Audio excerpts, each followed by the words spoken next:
No nii, nagu ma aru saan, siis jaotus on selline, et seda pikka lubatakse ainult tegijatel meestel kasutada, eks? Tüürimehe oma on see pikk. Aga väikestega peavad vist kõik tööd tegema? Jah, et ega mis seal niisama külmetada, et iga üks saab mõna kätte ja siis on nagu igal ühel tegevus ka. No ja et televaatega aru saaks, et ega me nende keppidega kedagi taguma ei lähe, vaid me läheme nüüd Haabjaga Soomaal Suurvee peale sõitma ja selle Haabja meister isiklikult saab meile teejuhiks olema, nii et lähme, Haabjas on siin. No vaatame, kuidas me seal on mingisuguse jaotus ka, et kes kuhu istub. Tüürimees on seal taga. Tapumeneista on seal, jah, et sinna siis algis läheb meil tüüri peale. Kuhu kapten läheb? No meie siis istume siia. Võin kapteni kõrval siis istuda. Teeme nii, jah.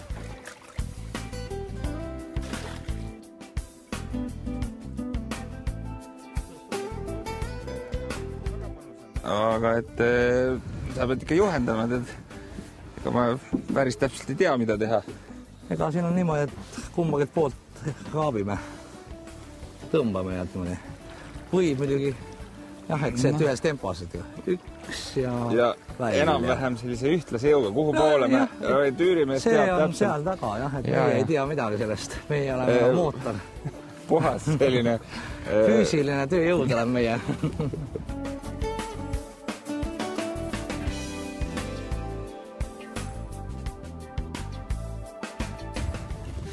Aivar, see on uhke tunne ka enda tehtud Haabjaga vee peal. On ikka tore.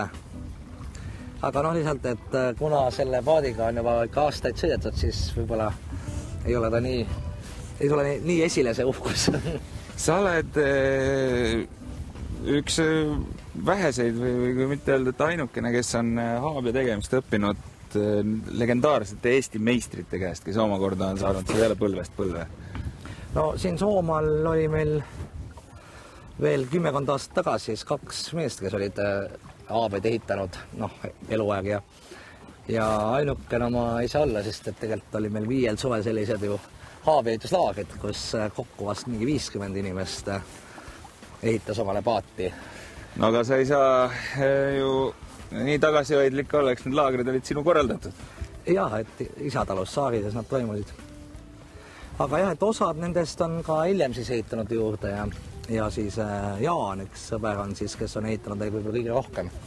Ja tal on siis Tartus niisugune oma Haabjapark. Aga kust see Haabja ehitamine üldse siinkandis alguse on saanud? No ma saan aru, et see vesi käib siin üles-alla igal aastal, aga kas see oli siis selline elutähtis tööriist see Haabjas siin?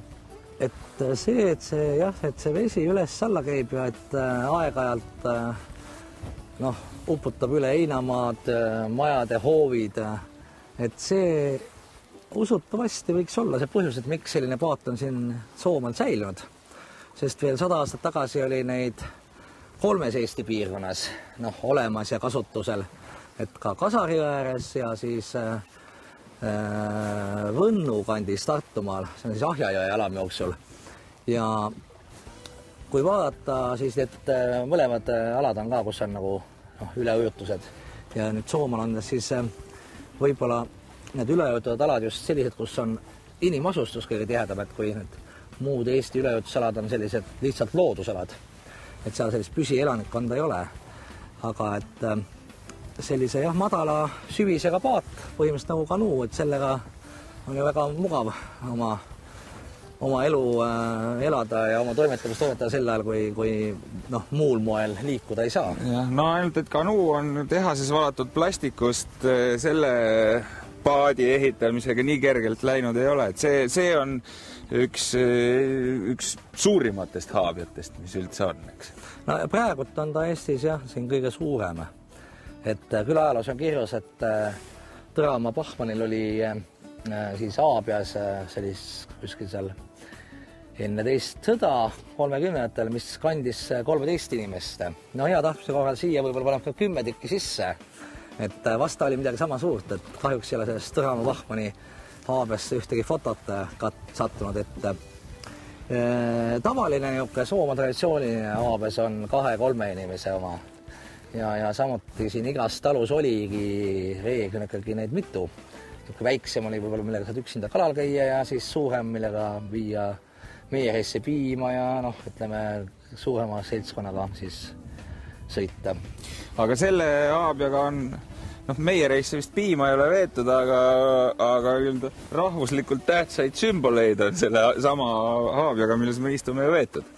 Jah, me siin sellega vedasime laulupea tuld, et see oligi siis vist 3 aastat tagasi, kui ta sai valmis, sest et ehitus kestis paar aastat, vahepeal jäeti seal kuidagi asjale pihta, et õõnestama hakkasime varem.